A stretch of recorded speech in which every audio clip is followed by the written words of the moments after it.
are anything like me and are just happy that you weren't sold to the circus this weekend, then you got a home here. Welcome to the Go Show, celebrating all things outdoors in this beautiful outdoor playground of a state, nation, and world that we live in. Thanks for playing along. Hope you had a great weekend. It was hotter than all kind of get out there this weekend, and it was a rough one. But I did actually go to the circus. That was awesome. My girlfriend and her family, they let me tag along.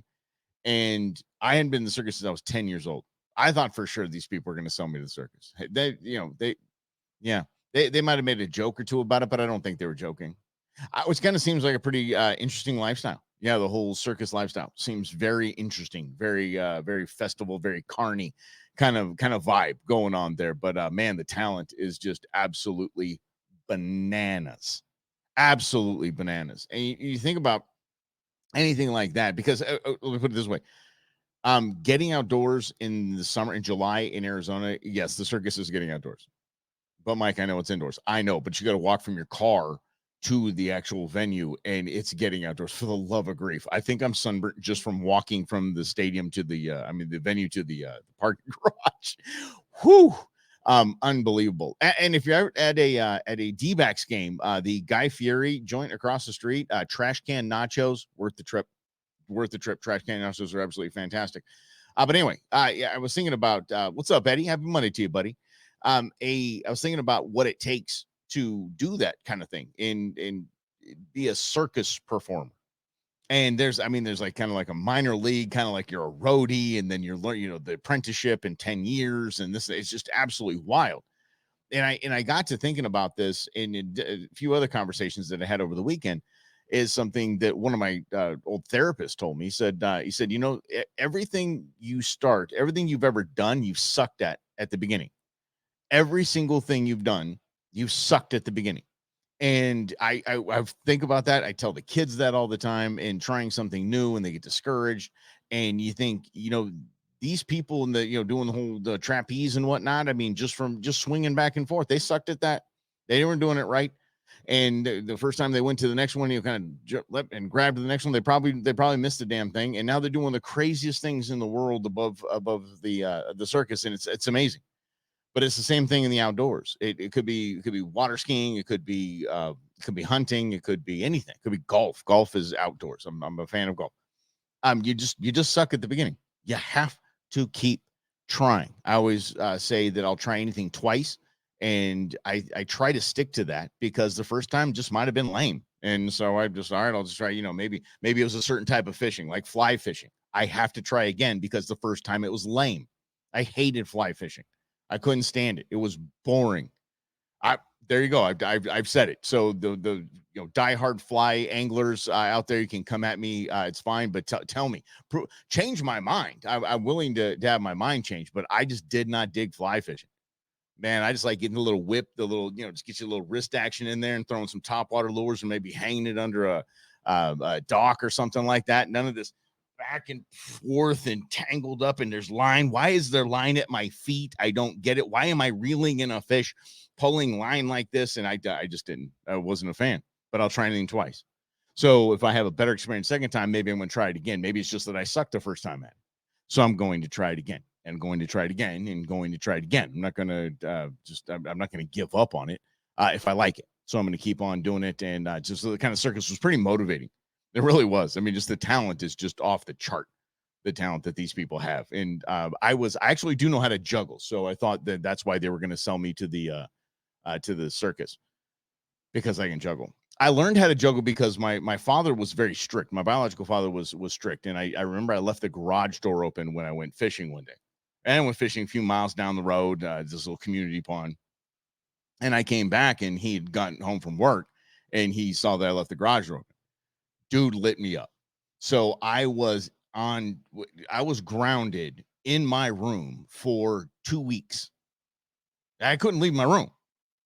I mean, I went to, eat meals, whatever, but I mean, it was basically a jail sentence. It might've been 1 week, but I had golf balls, and I just taught myself how to juggle. What else I could do? And spin a basketball on my finger. What else is there going to do? Read? Read. Come on. It's me. But yeah, so that's but maybe I have some circus talent. I don't. No, I mean, I don't mean to brag. I don't mean to brag or anything, but I can't do anything that those people did. Not one thing. Even the chick that got shot out of the cannon at the end of it.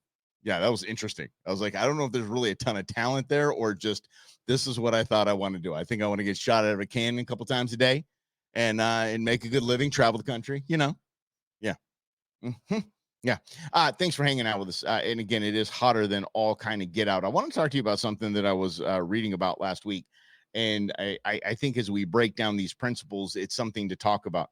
And you probably heard it if you've been out hiking, if you've been out camping, you probably heard the leave no trace. And some people say, leave it better than you found it. But there is there's tenets to leave no trace. It's more of an organized thought than just leave it better than you found it. If you're backpacking, if you're camping, hiking, whatever it is. So let's just go because as we break down the simple, I'll read through them quick and we'll bounce back here. Plan ahead and prepare. Travel and camp on durable surfaces. Dispose of waste properly. Leave what you find. Minimize campfire impacts. Respect wildlife, and be considerate of others. Okay. So I just wanted to chat about each of those. I think we have the time to do it. And if not, we can, definitely do some of this tomorrow. It's us. We're hanging out and enjoying the show together. But plan ahead and prepare. It sounds, we're talking about leave no trace. Plan ahead and prepare, not just to have, some nice steaks or to have a few nice meals, or you make sure that you've got your fruit leather or something like that to keep your pack light. That's not what is discussed. What is being discussed here with regards to leaving no trace is plan where you're going to go. What up, Lynn? And happy Monday to you. Plan where you're going that isn't going to endanger yourself, endanger others, and then it kind of goes into the camp and hike on durable land. So if there was just a huge monsoon that came through there, and you were going to take your truck out somewhere, and you realize, okay, I'm going to be on a lot of dirt roads. I'm going to jack up those dirt roads because they're not basically they're just, mud. And then that mud dries and it just jacks up the road. So that in the leave no trace, that's what it is. Stay to higher ground. Don't get caught in mud. And that's, basically just big, but it has nothing to do with planning ahead for meal prep. And that. So travel and camp on durable surfaces, and that's just what we talked about. So if you get into the muddy stuff, stay away from that. And even if you're hiking, I mean, just try your best to just kind of stay on rocks and stay out of the mud and just try to not to disturb the land. And this does sound kind of hippy dippy. I mean, let's be honest. I mean, I'm a hunter. I'm an angler. We usually don't get the conservation vibe, although we are the conservationists. We're the front line of conservation. It seems like, oh, come on, Mike. I mean, come on. We got to take the truck mudding sometimes. I understand that. The principles of leave no trace, or even the idea of leave no trace, is more a set of guidelines to show respect to the landscape and show respect to those around us and the animals and everybody else in the big circle of life is really what it is. These aren't laws by any stretch or something you really need to stick to, like the 4 tenets of firearm safety. You need to stick to those. Those are law in my book. So these are just more. Dispose of waste properly. There's 2 things that I want to talk about here. One, obviously, dispose of waste means take it with you.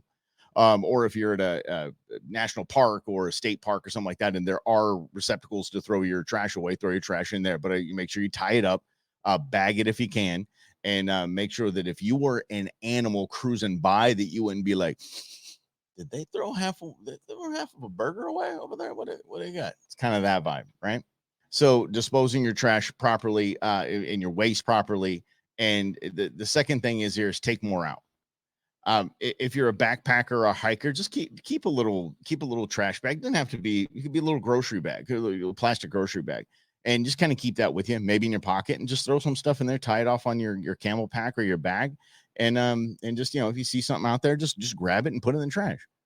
I do follow the principle. I ain't your mama. I ain't here to clean up after you, but damn it, I hate being out anywhere and seeing trash. Lake, same thing. You're on your kayak, you're on your boat. You have stuff you're throwing trash into. So obviously you got a trash bag, use that and grab as much as you can. And that's kind of goes back to the leave it better than you found it kind of vibe. And so I think that disposing waste properly also means disposing of other people's waste properly. And I know it's crappy, but we have a bunch of idiot slappies out there that just don't know how to put their own trash away. Don't just think that they can just toss stuff out there and it's no big deal. And don't get me started on dumping. I mean, come on. People just dumping. There was a shooting area out that was open to the public out here in the West Valley, and they shut that down. Our friends from AZ Firearms and in Pot of Gold, they actually got one of the big waste management dumpsters, the big giant bad boys. We had that thing filled like that. I'm talking kitchen sinks, garbage disposals, couches.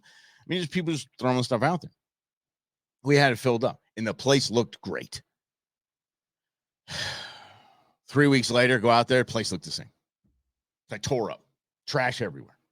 So it is unfortunate that we have to do that. And there are people that are leaving a trace, so to speak. There are people that are leaving the landscape worse than they found it. And we just need to pick up the slack. I know, again, I hate it. It's really sucky, but we have to.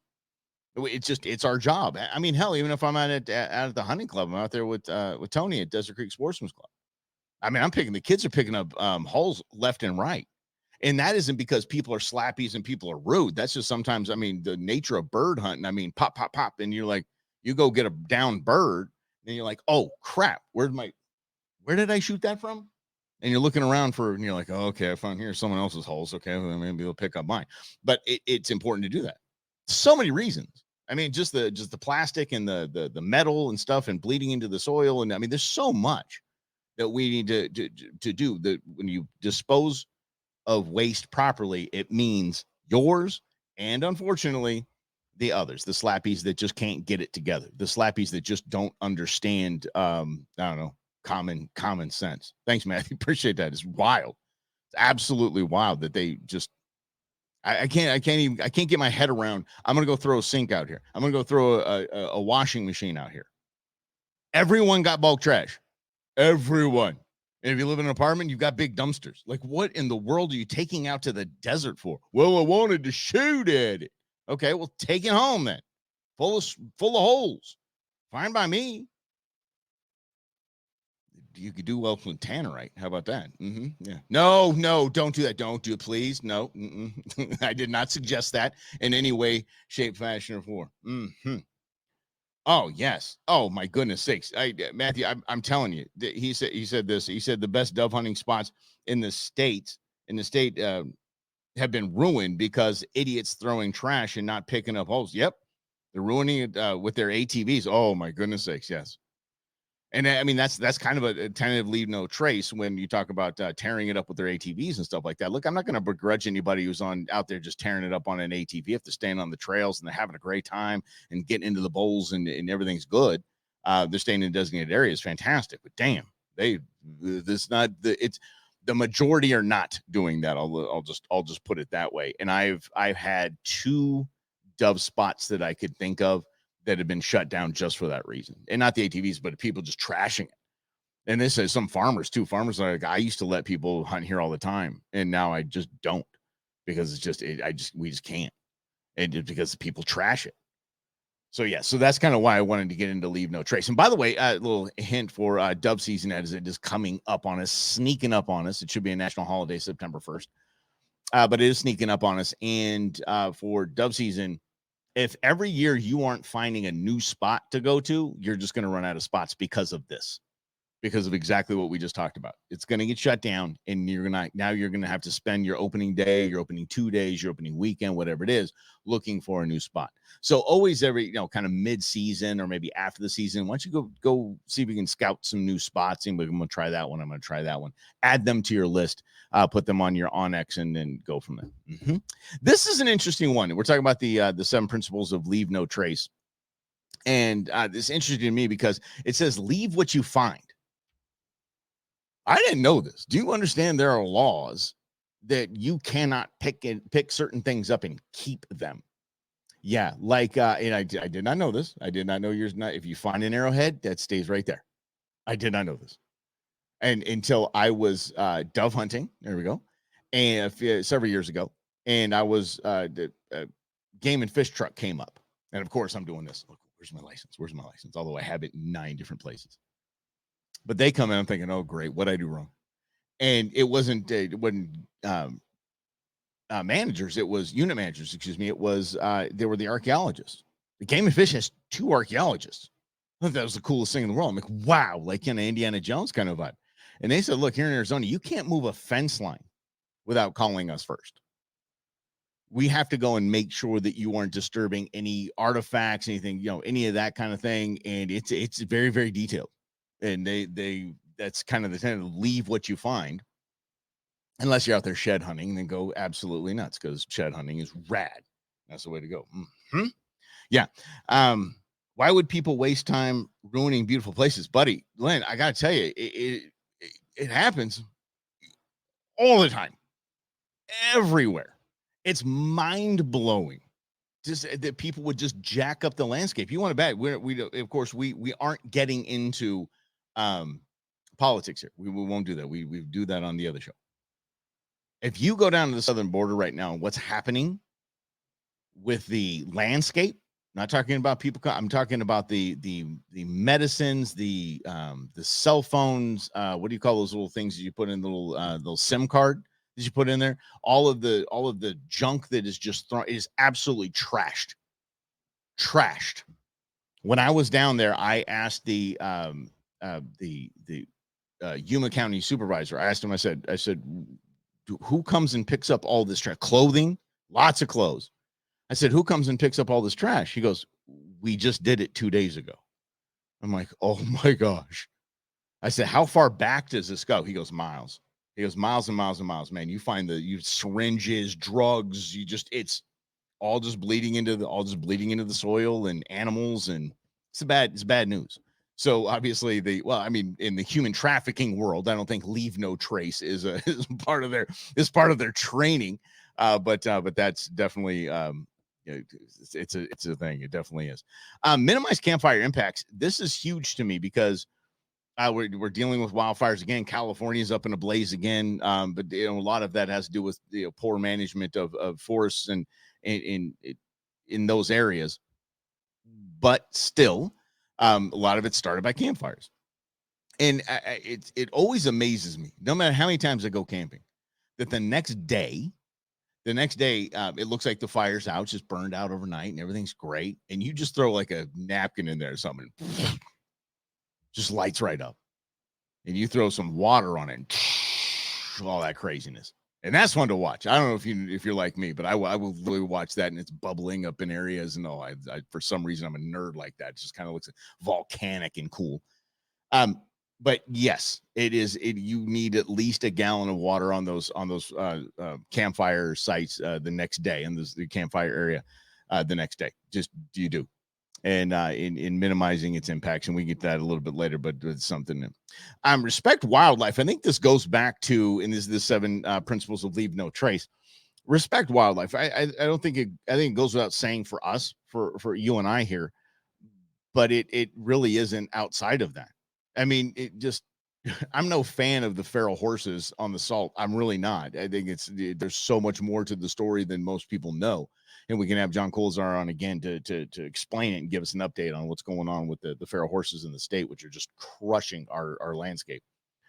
But people don't respect those horses. I mean, people, kayakers going up to them, jacking around with them. There's no respecting them. Oh, I just want to go see it in Yellowstone. I want to go pet the fuzzy cows. I mean, at least the fuzzy cows kick your butt. The horses just, horses just like, man, leave me alone. I just want to sit here and be a horse. But respecting wildlife just isn't the animals. Like it was said here, and I think it was Matthew that said it, was the ATVs going out and jacking up the landscape. The wildlife isn't just animals. The wildlife is the cacti, the shrubs, even the cholla, which Satan's favorite flower. Everything needs to be respected and just left alone. I mean, if especially, God forbid, you are dumb enough to take down a saguaro or jack with a saguaro. If you knew what it took for a saguaro to just start growing, you would be mind blown by how many are on the top of like rock formations and in mountains, stuff like that. You'd be absolutely blown away by what it takes. And then, by the way, the guys that are just sitting straight up, just a little stick. Yeah, those are the babies. If you see one arm or one growth out of the side, that's about year 100. So that's what I'm talking about, respecting wildlife and having respect for that. Yeah, who's got to use hazmat suits? What did I miss? People say, yeah, I don't know who's got to use hazmat suits. No, anyway, no. Hazmat suits. I don't know what that means. Maybe I missed something. Yeah, Matthew, help me out. But yeah, the respecting wildlife just doesn't mean the animals. It is the plant life, the flora and the fauna, so to speak. Did I get that right? Oh, to clean up seriously, to clean up the border stuff. I can only imagine. I mean, just picking stuff up. You're like, am I going to get poked? I had, and I'll see if I can find it. My girlfriend and I are going through some pictures and storing, cleaning off some pictures and stuff like that tonight. Maybe I can find it. I think I know where it is. When we went down to the border, I took pictures of the bank of porta johns that are down there for the migrants to use when they come over the border. Everybody anybody use, full of trash. Like, just open the door full of trash. And when I say full of trash, I'm talking about bottom to top, full of trash, like a trash closet. It was mind blowing. So I was like, there's no way I'm even going to step in there. There's no way I would even, if that were my job, I'd go find a new job. I'm not going to clean. I'm not going to reach my hand in there. I don't have no idea what's on the other side of that thing. Body, needles. Forget that noise. Yeah. But yeah. Again, like I said, though, I mean, the coyotes and the drug smugglers and the human traffickers, they really don't care about leaving no trace. Yeah, they just really, really don't. And then this is the one I want to kind of drill down on is be considerate of others. Again, golden rule. I get it. You should be considerate of others, and everybody should think about that. And it seems to go without saying, but no, and no. Here's what I mean by that. No, it doesn't go without saying, because people are jackasses sometimes out camping and running around the ATVs, things like that, even hunting. Dove season, I've seen more slappies out there getting fights, arguments, and all that stuff. There's zero respect. This is my spot. It's not your spot. It's public hunting land. It's public. It belongs to all of us. We're all public landowners. And so I've seen that. And then my actions are what I think within the realm of respect for other people, and my actions are within the realm of just, some people out there, family out there having a good time. So if you say that my playlist is too loud, or that's disrespectful, I'm not going to say that's disrespectful. I'm not disrespecting. I'm not being courteous to others. I'm just enjoying my time with my family and my friends. So there is a line. There are a lot of outdoor Karens and outdoor male Karens. I don't know if y'all saw this. It was this 3-part video, viral as all get out. This dude is losing his mind on these 2 teenage kids that are out there just fishing. I don't know if they're fishing into a lake or if it's I don't know what stream or whatever it is. You don't really get to see the body of water, but it's all these really nice houses on the water, these really big yards. And this guy is just, you're on public property, and I would play it for you, but I can't. It would just sound like beep, beep, beep, beep, beep. It just foul mouth laden, both the kids and the adult, which come to find out is some deacon at his church or something like that, and runs up the Haitian relief program or something like this. But this guy is drunk, and he's down there just laying into these kids. Maybe I'll find a cleaned up version of it where they did all the beeping, because it would take me a day to do that. But the guy ends up breaking a $200 pole that the kid had, and it just lost his mind. And we can talk about that. But that's being courteous, being courteous to others. That's not being courteous to others. And especially if you're some old man and you see 2 kids out there, maybe it's in your backyard, but I mean, dude, they're like 100 yards off the guy's house, if that's his house. They screaming and hollering about private property, and the kids are being kind of calm. They're like, we're just waiting for the cops to come. You guys said you're calling the cops. We just want to talk to the cops. There's nothing posted. That we can't fish here. So we just want to wait for the cops to come. If they want to tell us we can't fish here, we won't fish here. And the guy's just freaking out on him, just losing it. How crappy your life has to be that you're going to really tear into kids that are out there just trying to enjoy the outdoors and do some fishing. I mean, grab a pole, bro. Talk to them about it. Say, no, let me help you with the casting. Let me see if you got your drag right. Just hang out with them. And hey, guys, just to let you know, this is private land. You shouldn't be fishing here, but today's okay. I hope you guys have a good time. Just be careful. And if I can hang out with you, that'd be great. Yeah, I'll bring you guys some soda, whatever. Just hang out. So I brought a little chair down here and watch you guys fish. That's how to get that done. That's being courteous to others.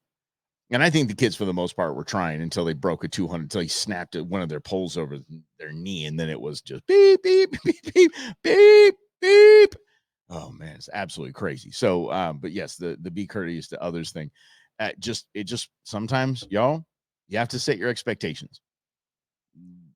Life's about choices, but also know that life should be about expectations as well, and proper management of your expectations.